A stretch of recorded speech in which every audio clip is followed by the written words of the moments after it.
बिस्मिल्लाहिर्रहमानिर्रहीम। अस्सलाम वालेकुम। This is me Mohammad Umar Hasan from Universal Marketing. नाज़रीन, यूनिवर्सल मार्केटिंग एक trusted real estate marketing company है और रावलपिंडी इस्लामाबाद के जितने अच्छे हाउसिंग प्रोजेक्ट्स हैं हम तमाम को डील कर रहे हैं। आपकी इन्वेस्टमेंट कहाँ पे सिक्योर है, आपकी इन्वेस्टमेंट कहाँ पे प्रॉफिटेबल है, ये इंशाल्लाह आपको तमाम सर्विसेज, इस तरह की जो भी अच्छी सजेशंस हैं आप यूनिवर्सल मार्केटिंग के यूट्यूब चैनल पे या यूनिवर्सल मार्केटिंग के जो दीगर सोशल मीडिया हैंडल्स हैं आपको वहाँ पे इस तरह की अपडेट्स मिलेंगी।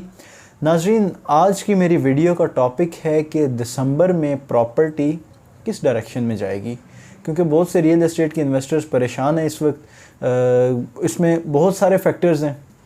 सबसे पहला फैक्टर जो प्रीवियस 3-4 महीने पहले जो फ्लड आया उसमें काफ़ी ज़्यादा नुकसान हुआ पाकिस्तान का। उसकी वजह से बहुत ज़्यादा इन्वेस्टर्स ने पाकिस्तान में इन्वेस्ट करना भी छोड़ दिया। जो ओवरसीज़ हैं वो तो वैसे ही अपना जो अमाउंट है सारी वो दुबई में, तुर्की में शिफ्ट कर रहे हैं, और जो पाकिस्तान में भी इन्वेस्ट करते थे वो भी इस वक्त हाथ खींच रहे हैं, क्योंकि ओवरऑल चीज़ों की जो डायरेक्शन है वो थोड़ी बेटर डायरेक्शन में नहीं जा रही थी चीज़ें। तो मल्टीपल रीज़न्स हैं जी इसकी। और दिसंबर में हमें कभी इम्कान है कि प्रॉपर्टी के हालात इंशाल्लाह बेहतर होंगे, क्योंकि प्रीवियस अगर हम रिकॉर्ड देखें, प्रीवियस डाटा अगर हम चेक करें तो सिवाय चंद एक एग्जांपल्स के ओवरऑल जो ईयर एंड होता है तो यहाँ पे प्रॉपर्टी में अच्छी खासी ट्रांजैक्शंस होती हैं और अच्छे मैसिव स्केल पे बिज़नेस होता है रियल एस्टेट का। तो ये एक बड़ा अच्छा जो है टाइम है इस वक्त। अगर आप परचेज़ करना चाहें तो अच्छा परचेजिंग टाइम है। चीज़ें काफ़ी डाउन है। जो करोड़ की प्रॉपर्टी है वो आपको 90 में भी मिल रही है, 90, 92, 85, 87 यहाँ पे भी आपको चीज़ें इस वक्त मिल रही हैं। तो अगर आपको एक इस टाइम पे अगर आप कोई चीज़ परचेज़ करते हैं तो with in 2 weeks, with in 3 weeks आपको उसमें पॉजिटिव डायरेक्शन में चीज़ें मूव करती हुई नज़र आएंगी। और अगर हम बाकी एनालिसिस देखें तो नज़र आ रहा है कि ये जो प्रॉपर्टी का ग्राफ है ईयर एंड पे पॉजिटिव डायरेक्शन में जाता है, क्योंकि जब भी रियल एस्टेट की मार्केट थोड़ा सा डाउनफॉल का शिकार होती है तो लोग जो हैं वो इम्पेशेंस का शिकार होके लोग यहाँ से पैसा निकालना स्टार्ट कर देते हैं, और अक्सर ऐसा होता है कि लॉस में पैसा निकालते हैं। अब जब आपने एक चीज़ 90 लाख की ली है तो आप वो जल्दबाजी में 85-87 की बेच दें तो अल्टीमेटली आप प्रॉफिट पे नहीं हैं। और अगर इस तरह का आपके 1-2 एक्सपीरियंसेस होते हैं तो उसके बाद आप रियल एस्टेट में इन्वेस्टमेंट करते हुए फिर डरते हैं, आप इस तरह का कोई भी स्टेप नहीं लेते। और आप हमेशा जब भी आपको कोई अच्छी इन्वेस्टमेंट अपॉर्चुनिटी आती भी है तो आप उसको ये कह के रिजेक्ट कर देते हैं कि जी मैंने तब की थी तो मुझे वहाँ से रिटर्न नहीं मिला। हालांकि इसका जो बेटर ऑप्शन है वो ये होता है कि जब अच्छा परचेजिंग टाइम है तब आप चीज़ें परचेज़ कर लें जब मार्केट डाउन हुई हो, और जैसे ही मार्केट उठे, जैसे ही मार्केट में चीज़ें पॉजिटिव डायरेक्शन में जाएं, आप देखें, आप एनालाइज़ करें कि ये कहाँ तक जा सकती है, और जब उसका पीक टाइम हो तब आप उसको सेल कर दें और फिर वेट करें अच्छे टाइम का। जैसे ही अच्छा टाइम आए तो अगेन प्रॉपर्टी बाय करें। और इसमें अब मल्टीपल रीज़न्स हैं कि प्रॉपर्टी अप क्यों होती है, डाउन क्यों होती है। इंशाल्लाह मैं कोशिश करूंगा कि नई वीडियो बना के उसमें आपको ये भी बताया जाए कि स्टॉक्स की वजह से प्रॉपर्टी पे क्या इम्पैक्ट्स होते हैं।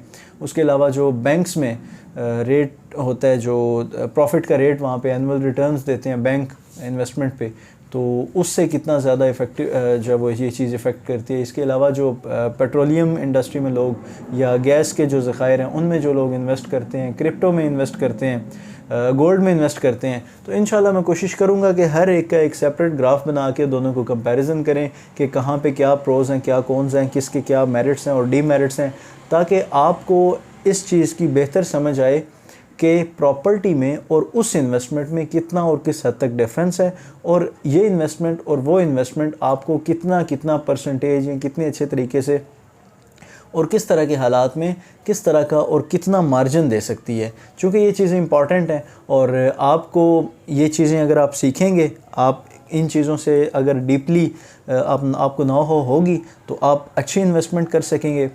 हम कोशिश ये करते हैं कि जितना मैक्सिमम हो सके रिसर्च करके, चीज़ों को बहुत ज़्यादा डाटा गैदर करके, चूँकि इस चीज़ पे बहुत ज़्यादा मेहनत लगती है, और वो सारी चीज़ें सम अप करके 5, 7, 10 मिनट की वीडियो बना के आपका हम बहुत ज़्यादा टाइम बचा देते हैं कि आपने अगर वही चीज़ें सर्च करनी हो, वही चीज़ें आपने स्टडी करनी हो, आपको एक पूरी इन्वेस्टमेंट पे बुक पढ़नी पड़ जाती है, या आप उसके ब्लॉग्स पढ़ते हैं इंटरनेट पे, या आप 50 वीडियोस देखते हैं।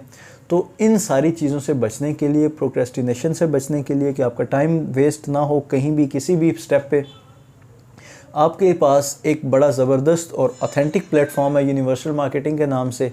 और यूनिवर्सल मार्केटिंग के प्लेटफॉर्म पे आपको इंशाल्लाह सिर्फ वो इन्वेस्टमेंट की अपॉर्चुनिटीज़ मिलेंगी जहाँ पे इंशाल्लाह आपकी इन्वेस्टमेंट सिक्योर हो और हमारा ज़मीर मुतमईन हो कि हम अगर आपको उस प्रोजेक्ट में, किसी भी स्पेसिफिक प्रोजेक्ट में इन्वेस्ट करवा रहे हैं तो आपकी हार्ड अर्न मनी वहाँ पे वेस्ट ना हो। क्योंकि जो सबसे ज़्यादा ये इशू आता है ओवरसीज़ लोगों को, ओवरसीज़ लोग क्योंकि आउट ऑफ कंट्री बैठे होते हैं और उनके पास जो भी सेविंग होती है वो चाहते हैं कि मैं इसकी इन्वेस्टमेंट कर दूं।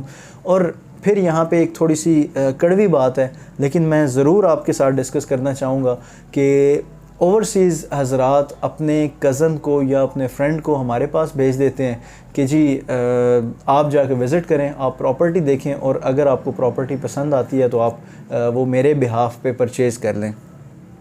अब बहुत से लोग ऐसे हैं जो अपनी फिर सेटिंग के चक्कर में हो जाते हैं कि जी अगर रियलिटर को इसमें से 20,000 या 30,000 बच रहा है तो मैं अपनी सेटिंग बना लूँ उनके साथ। अगर सेटिंग बन जाए तो फिर उनको वो प्रॉपर्टी पसंद आ जाती है, वो आपको ओके कर देते हैं। अगर सेटिंग नहीं बनती और हम अगर उनको कह देते हैं कि नहीं सर आपके साथ हम इस तरह का कोई जो है वो नहीं कर सकते, तो एक स्ट्रेट अवे एक प्रोसीजर आप उसको फॉलो करें। अगर आप करना चाहें तो वेल एंड गुड, नहीं करना चाहें तो फिर उनको प्रॉपर्टी पसंद नहीं आती, फिर वो आपको एक अच्छी इन्वेस्टमेंट जो उससे महरूम कर देते हैं। आपको कह देते हैं कि नहीं जी आप इन्वेस्टमेंट यहाँ पे ना करें, यहाँ पे मुझे कल प्रॉफिट के जो है ना वो चांसेस कम नज़र आ रहे हैं।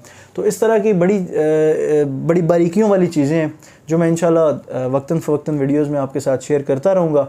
और आपसे गुजारिश है कि आप इस यूट्यूब चैनल को सब्सक्राइब करें, हमें आप जो है वो हमारे वीडियोज़ को शेयर करें ताकि हमें भी मोटिवेशन मिले कि आप हमारे वीडियोज़ को लाइक करते हैं और आप हमें देखते हैं।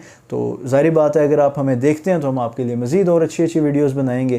तो अब तक के लिए इतना ही। मज़ीद इंशाल्लाह मैं कोशिश करूँगा कि नेक्स्ट किसी मज़ीद अच्छे टॉपिक पे वीडियो बनाऊँ। और आप अगर चाहते हैं कि हम किसी टॉपिक पे वीडियो बनाएं तो आप भी अपना जो भी आपकी क्यूरी हो आप हमसे शेयर करें। इंशाल्लाह उसको भी हम जिस तरह से बेटर तरीके से हो सका इंशाल्लाह टैकल करेंगे।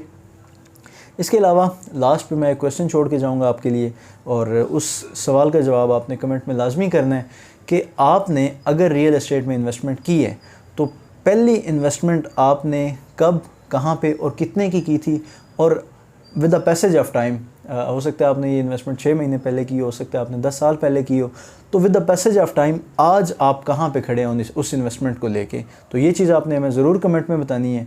Thank you so much for watching universal marketing. अल्लाह हाफिज़।